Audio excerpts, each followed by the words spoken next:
Hello, everyone. Welcome to this episode of Sunday Messages. We are talking about decision making today. So I have had some really interesting experiences with decision making lately. So I have some stories for you. And I also have some very straightforward and simple insight on decision making for you so that you can apply this in your everyday life and it can hopefully make things a lot easier for you. A couple of housekeeping items that I want to mention here is that my mastermind clean is now open application season. So we're going to be opening up that mastermind and starting in July. As is with every mastermind, there are limited seats. So if you've been feeling the nudge, the ping to work with me, this is a mastermind that's going to take you very deep in terms of energetic refinement. So getting things super crystal clear, getting everything super clean, so that you can go fast. Because the trick to getting things quickly is to make sure that you are really clean about how you are approaching things and what is happening in terms of the cleanliness of your energetic body and your mental bodies. So that is what we are going to be doing together for 5 months. And you can imagine the question that you can contemplate for this is, what happens when I hold my desires in a really clean way for an extended period of time with me? The other thing that I'm really excited about is the fact that this mastermind really emphasizes my ability to read the energetic subtext of what's going on, which I consider to be my strength. The reason being is that because my background is actually in intuitive work. So it's me being completely blind, not knowing what's going on with you or having any personal information about you, but doing the reading anyway. So where I started the backbone of my work is actually intuitive energetic work, where I'm looking at nothing but the energetics of what's going on. So what that's really done over time is I don't just listen to what you're saying. I'm reading energetics in what you're telling me, in what you're feeding me. And we work on reconstruction around energetics so that the practical pieces can fall into place. Because if the energetics are all jacked up, or if you have some blind spots around some frequencies that you're holding, right? That's my work. That's my job to see all of that and illuminate it for you. So then the rest of the practical 3D stuff just clicks into place seamlessly and effortlessly. If there is one thing that I know for sure is that solutions and ease and growth can feel like really hard, exhausting work if there isn't a solid energetic foundation that you're building those things on top of. Second order of business. Of course, I have been talking about Apex a lot because I'm in it, and the next round is going to be starting in October. If you need an extended payment plan or if you just want to secure your seat early, I am going to be opening up the doors in July, even though we don't start until October. So I'm doing those for those who would like to have an extended payment plan. So if you're interested in that, get on the wait list, and I will see you beautiful people in October. All right, let's talk about decisions. Oh boy. About a month and a half ago, I manifested 2 kittens. And I put this out there a while back that I wanted to adopt 2 brothers from a litter.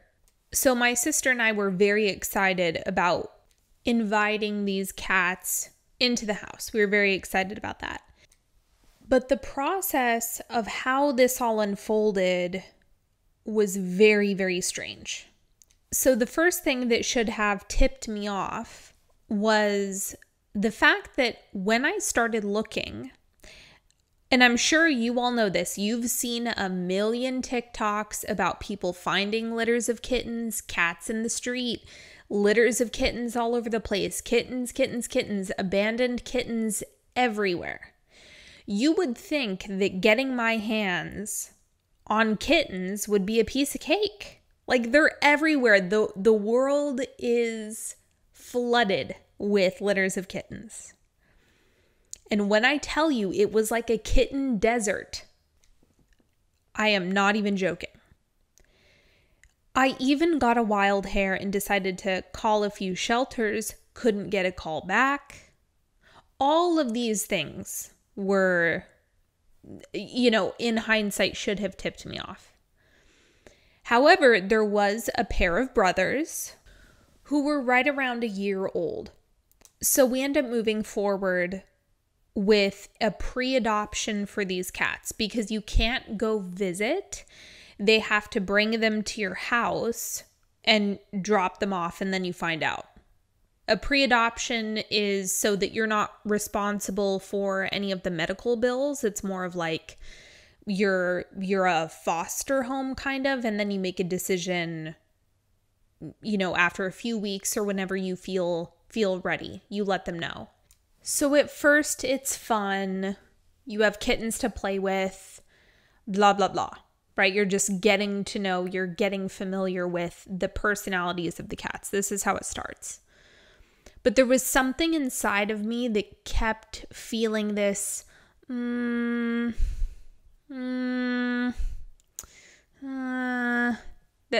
the feeling going on within me. I don't even have language for it. It wasn't a clear thought.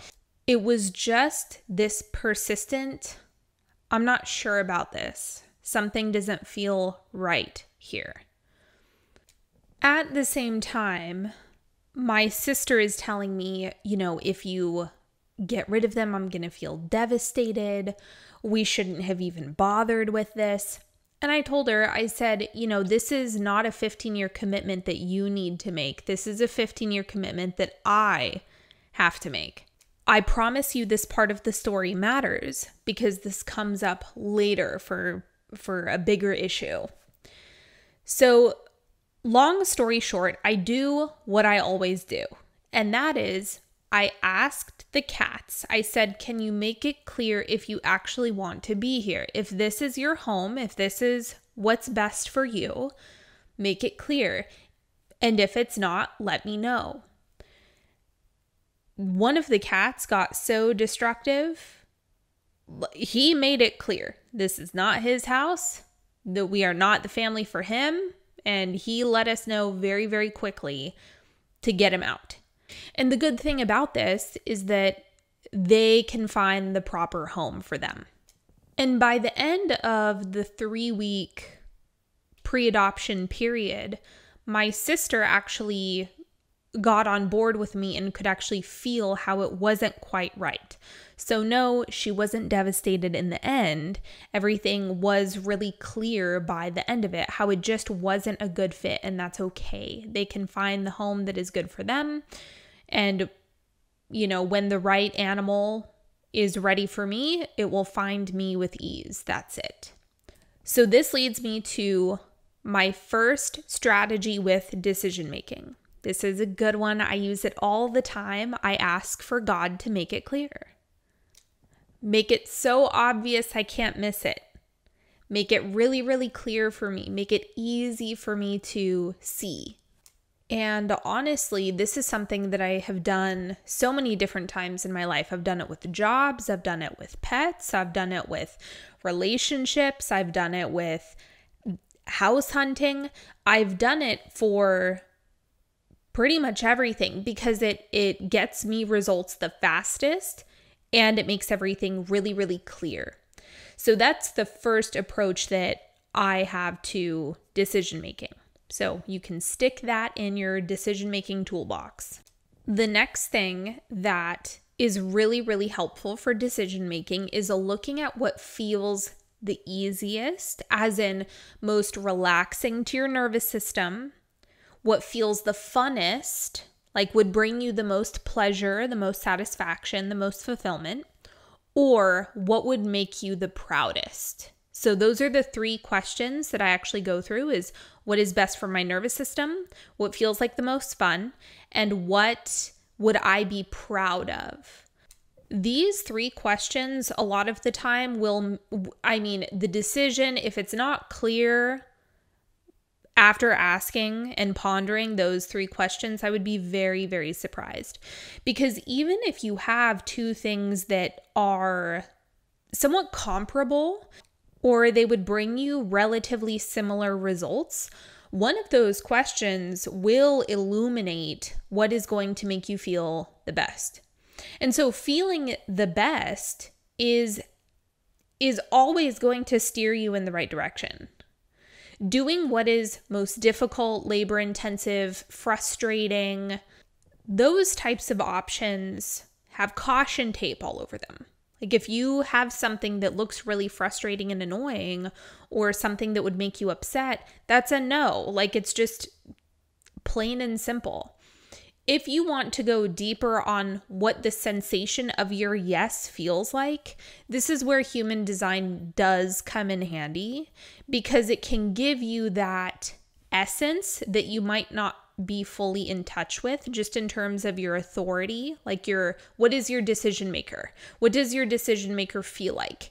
Because your decision maker has a slightly different sensation depending on your design. So I'm just going to throw that out there, because if there's nothing else that you use human design for, it can help you with what your yes feels like. Now you're getting a very juicy personal story of mine. If you follow me on Instagram, you've already seen that my sister moved out. And this really pertains to this episode about decision making and how that decision came to be. And I just want to share some of those pieces with you without getting into too many of the gory details. So my younger sister, who was living with me, she moved in when she was 13, turned 14 while she was here. She was here for right around 6 months. And as I've shared in a previous episode, she grew up in a very, very hateful household. A lot of hate, a lot of abuse, a lot of neglect, all bad things existed where she was living. So of course, I know about all this. I'm well informed. I'm equipped to handle it. I know exactly what's going on. Locked and loaded. We're good to go. One of the things that came up while she was living with me was, and this was something that I expected, but it just got really, really severe when she was living with me, was how imbalanced her gut is. So many different symptoms that she was having were all leading back to her gut, like a really, really severe gut imbalance. I think she has an infection that's causing an overproduction of acid. There's a lot going on. And the symptoms that she's experiencing, because she's no longer in a food desert, are actually getting worse. So she started to get a rash on her face. I felt so bad. There were just all of these things that were happening. I finally find a doctor who, I can get labs done with. Everything is good to go. I schedule the appointment, and the appointment is really, really far out. Like it's not until June 1st, and I scheduled this back in April. Several weeks after I scheduled this appointment, I start getting text messages from my sister when she's in the heat of the moment, where she's telling me that she's going to flee. And she also has awareness about what's happening with her nervous system and why she feels that way. She knows what's up. This is not a lack of understanding or information. And I had to sit down and have a conversation with her that we are about to start a big medical project.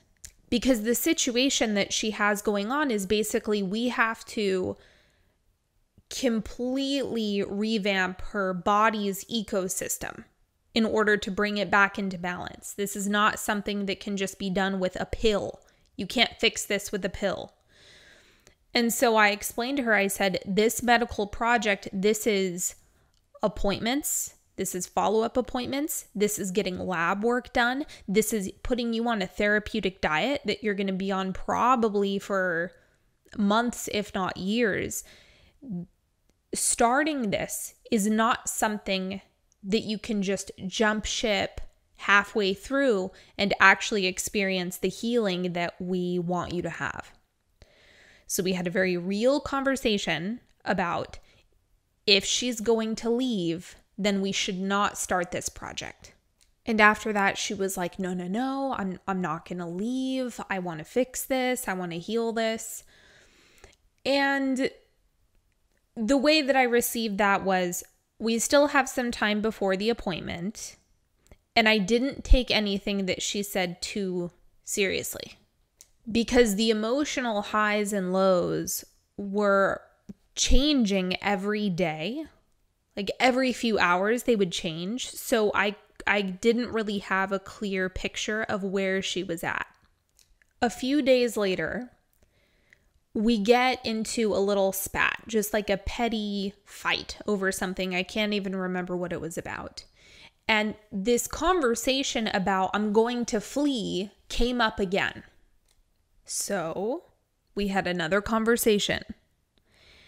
And this time I said, okay, look, if you are going to leave, you can leave. You can't go back to the place that you were at before. But if you are going to leave, you need to go live with mom.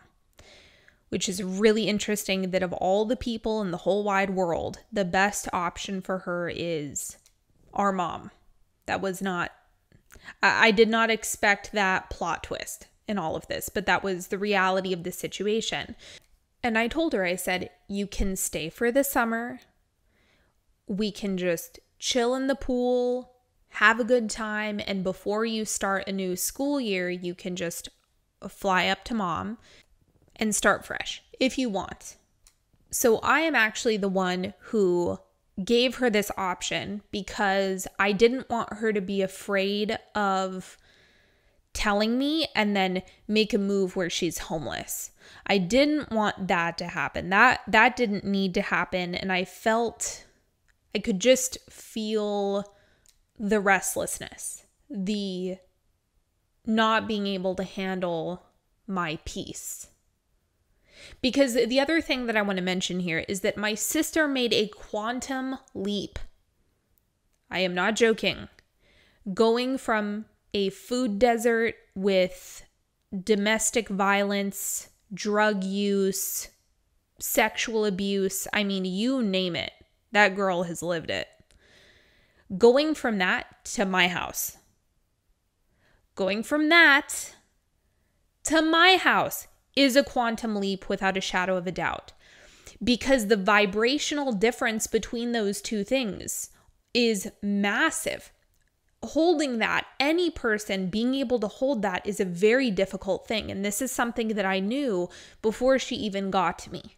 I knew she was making a quantum leap, and I knew that there was a chance that she wouldn't be able to hold it and maintain being here, because it's such a massive and drastic energetic change that adapting to a place like this is very, very difficult for someone who came from what she came from.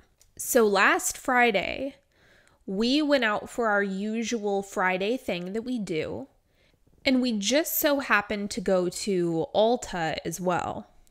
And when we got back in the car after doing our thing, she started saying some extremely hateful things. The thing I want to highlight here is this isn't her fault. This isn't who she is. This isn't her natural state. This isn't the essence of my sister. This isn't the loving, hilarious version of my sister. This is years of abuse, years of neglect that's coming up and out. But I could feel something snap in that moment when we got in the car. And my reaction to it was, fuck. I can't meet you. I can't console you. I can't help you. I can't talk you down. I can't reason with you. I can't meet you at all. And I don't know what it was about that particular instance in the car. Like, I remember the exact moment when the rubber band snapped. And of course, on one hand, it was annoying. Like, yeah, of course. But on a deeper level, it was this recognition that I could not help. No amount of my intervention could actually help her. So my approach in this situation, because I was experiencing some powerlessness around it, was essentially just to get my own energetics as clear as humanly possible, to feel my best, to move through my own emotions around this, any energetic funk that I was holding on to, any thought forms that were lingering, just clean my own shit up and turn it over. As in, God, you take care of this. You figure this out. I'm just going to do my best to keep my energy nice and clean, and you take care of the rest. Whatever needs to happen, whatever is of the highest good, take care of it. Now, if you took Dom and you're wondering, why didn't you just apply Dom tools here? I was too emotionally activated to do that in the moment. So this was, I need to shift myself now. And the only options in this situation are one of two things. You calibrate to me or not. Those are the only two possibilities, because I will not calibrate down to meet her in some fucked up places that she's going emotionally. If I were a healing practitioner holding space for her, yes, absolutely. But this will compromise my role as a provider, which is actually what she needs more in this particular situation.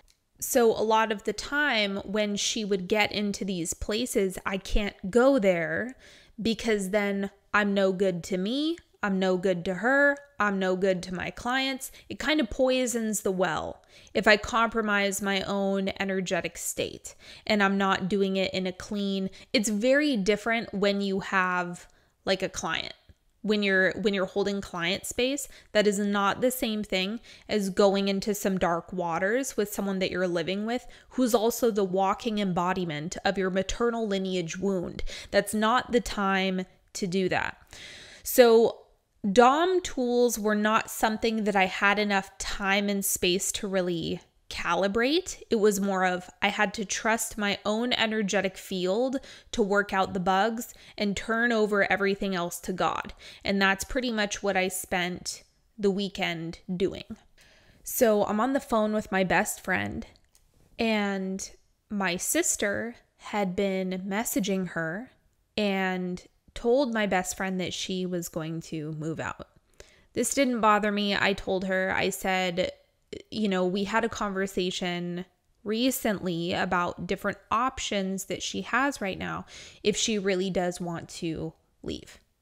That's not actually something that I took personally. I understand it's a nervous system thing, plain and simple, really self-explanatory. It doesn't need to be excavated. I get it. I did the same thing when I was 14. So I wasn't really personalizing any of this.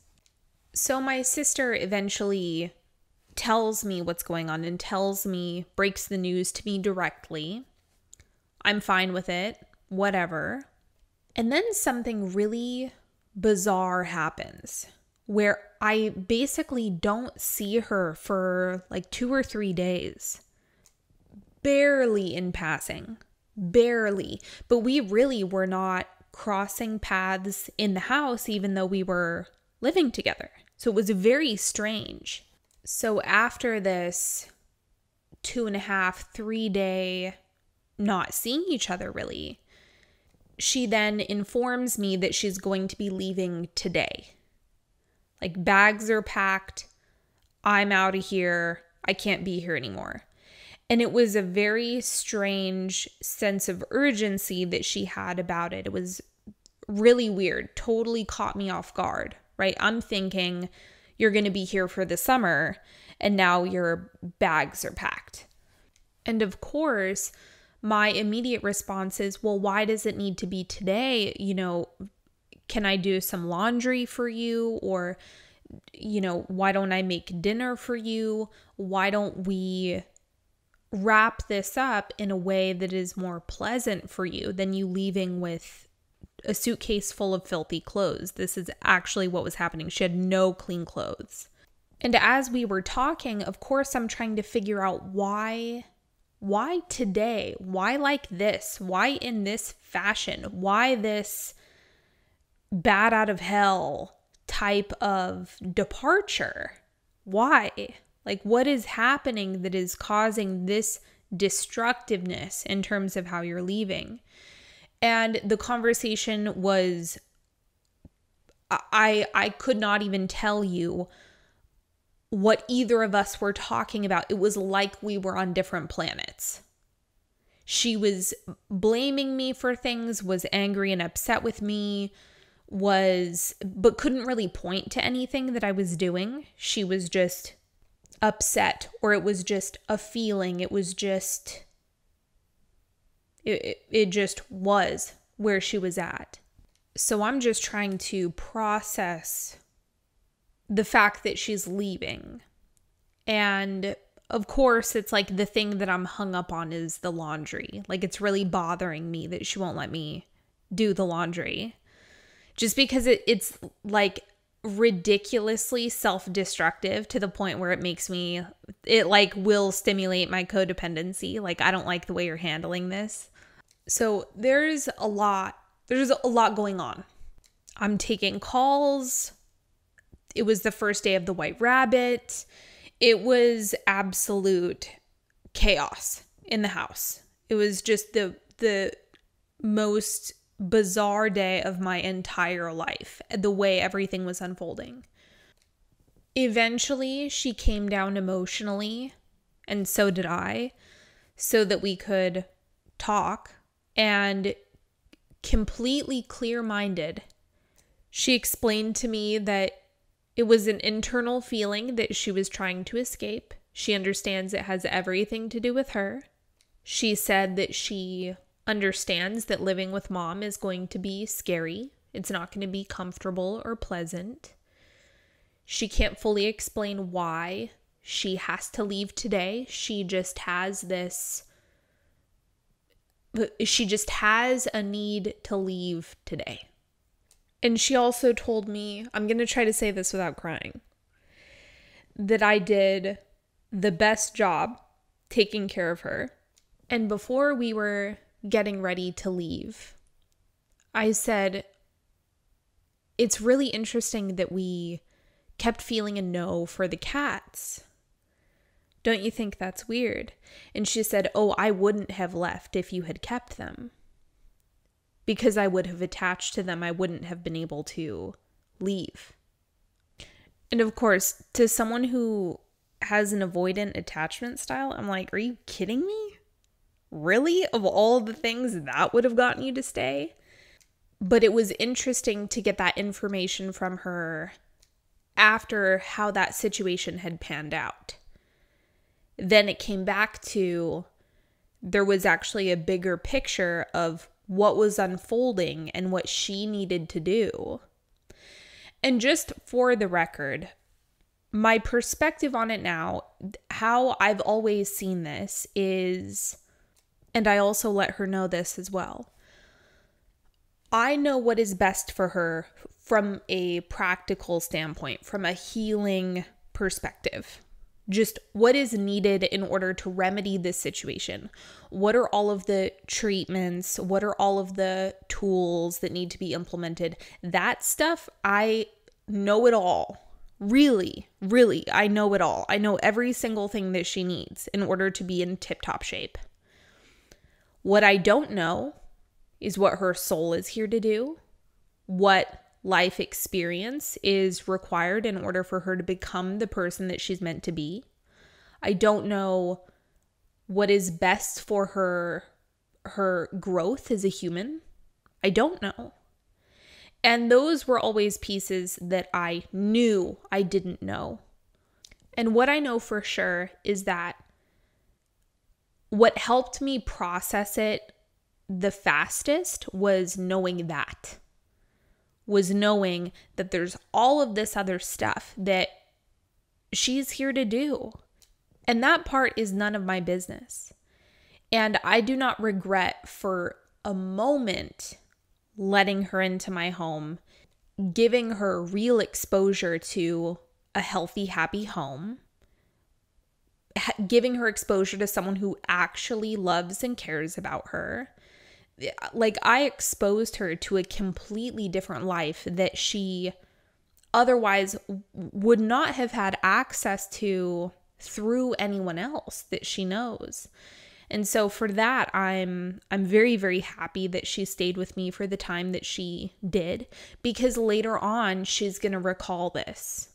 The quality of life that I exposed her to has absolutely changed what is going to unfold for her later. And if that's what this was all for, great. Great, really, really, I mean that. This is one of those situations where I really did not have any type of attachment to the outcome. Because this is one of those things that's constantly unfolding. Like, there was never a destination with this. And that actually kept me really balanced throughout this entire process. So now, at the time of my recording this, it's been 5 days. And I had the wildest revelation last night, because this was a really big decision for her. And I had some questions that were looming, like, why the timing? Why the timing? That was my big question. Of course, I'm teaching a time class. The question of why did this timing unfold the way that it did was really present for me. And I remembered one of the things that she said that morning was, our relationship has been off for a few weeks. And I was thinking, what happened a few weeks ago? What is she talking about? And I realized a few weeks ago, almost to the day, is when I started Apex. And all of a sudden, the energetics of everything landed, where everything made complete sense. Because when I'm taking myself through Apex, when I'm running that, your frequency is just so crisp.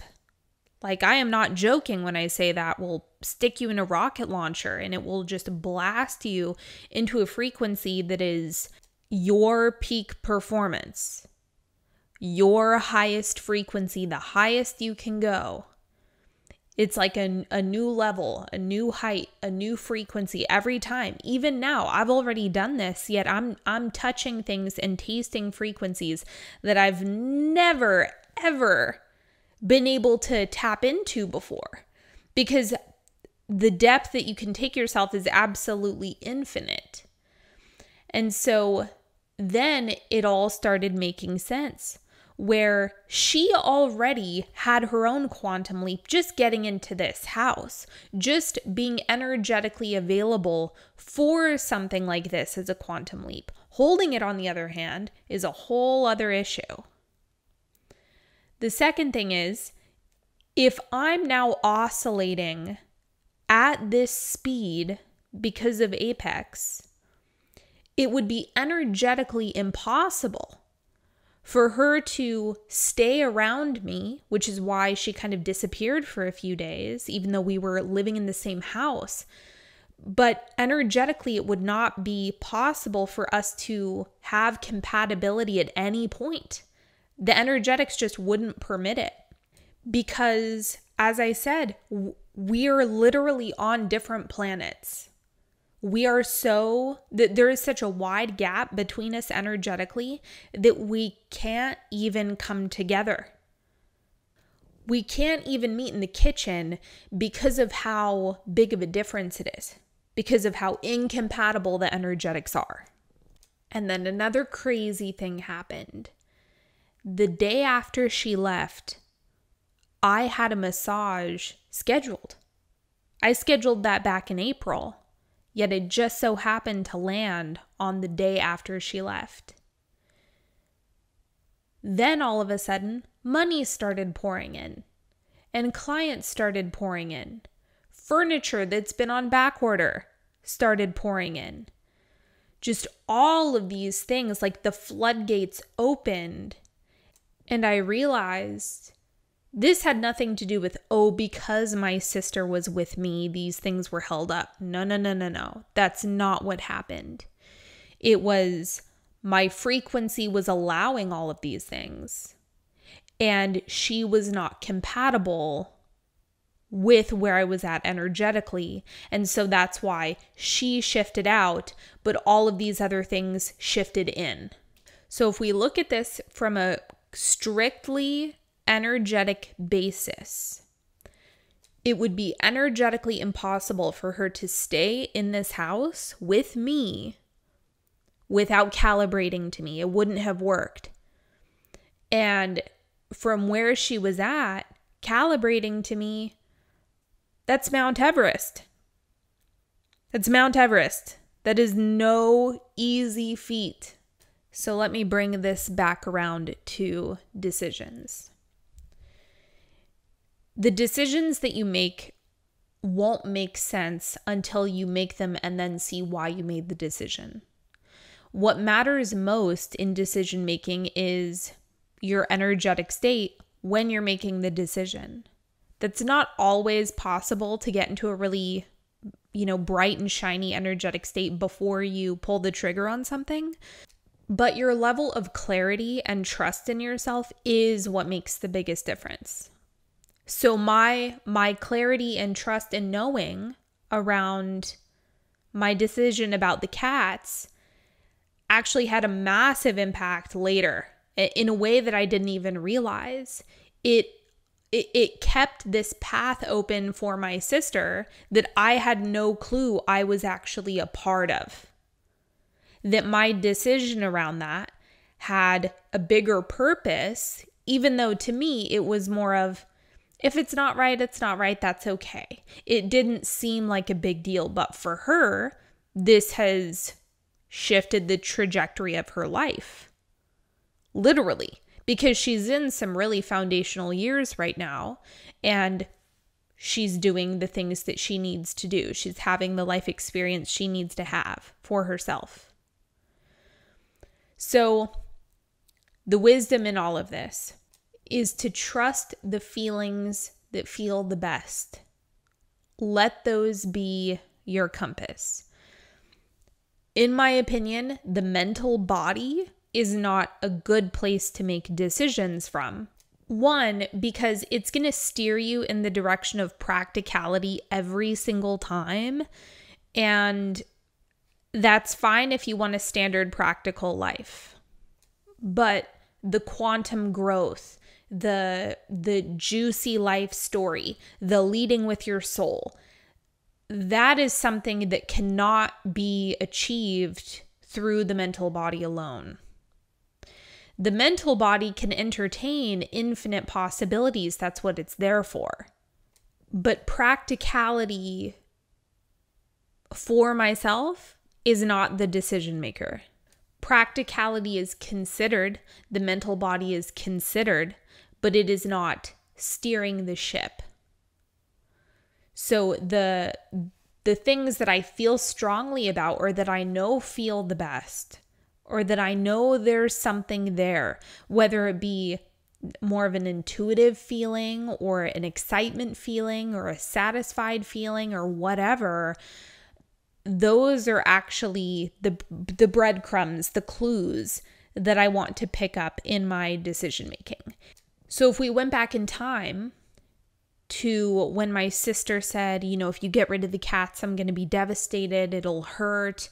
I'm attached to them. Right? If I had just listened to that and said, no, I don't want you to be disappointed, so I'm going to keep them. If I had fallen into some type of codependent funk, not trusted this deeper feeling that I had going on, then what I suspect is a couple of things would have happened. So one, the problems that were going on, like the clear no that the cats were giving me, would have gotten bigger. It would have been that type of situation where I would have said, I should have listened to myself way back when. That's how that would have panned out. The second thing that would have happened is things would have slowed down, because that's what misalignment does. When you're not listening to your truth, when you're not trusting yourself, and you're allowing misalignment to guide you, or simply the practical mind and nothing more, it will steer you into some territories that simply bog you down. So nothing devastating would have happened, to be clear. No wrong decisions were made. It was a crazy story, like a crazy series of events. And even when I'm looking back at different things, like the day that I happened to choose for my massage appointment, or different things that I did or didn't schedule, or the way that I didn't cancel certain things, or I did cancel other things. Just all of these little fine details were kind of like my soul knew what was going on. And so this entire time I haven't really consciously known it, but I've been just listening to my soul about simple things like what to put on the calendar when, what to schedule, what not to schedule, that type of stuff that seems so minuscule that I'm not really paying attention to. Now it all becomes clear. So what I think is helpful for more of us is both the willingness to experiment and trusting yourself. Those are the two pieces that I think we need a little bit more of. Because if you're willing to experiment and lower the stakes of the decisions that you're making, that can't be done with every decision, but with some decisions, it definitely can. And just see what happens when you trust a deeper part of you rather than just the practical mind. The second thing is, when you make a decision, just trust that it's right. And if there's any correction that needs to be made, you will tweak it.